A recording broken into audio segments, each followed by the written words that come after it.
కూరగాయల వాడి దగ్గర పళ్ళవాడి దగ్గర బేరం వాడద్దు. మీకు ఓపుకుంటే ఏసీ హోటల్కి వెళ్ళి బేరం వాడండి. అక్కడ వద్దండి. కూరగాయలు ముసలావిడ గతి లేక అమ్ముకుంటుంది, అది పట్టుకొస్తే 2 వంకాయలు ఎక్కువ ఇచ్చుకో సాగదీత. ఇక్కడ చచ్చిపోయింది, అందులో పుచ్చు వంకాయలు ఉంటాయమ్మా, సగం వంకాయలు పోతాయి. దాని నెత్తి మీద ఉన్నదో 10 కేజీలు, అందులో 3 కేజీలు పోతాయి.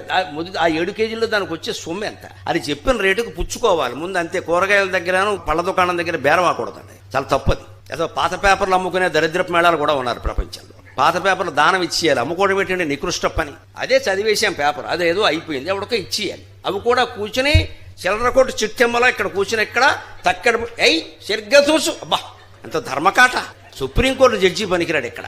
ఇంత చేస్తే వచ్చేది 30 రూపాయలు 40 రూపాయలు. ఏం చేసుకుంటావమ్మా?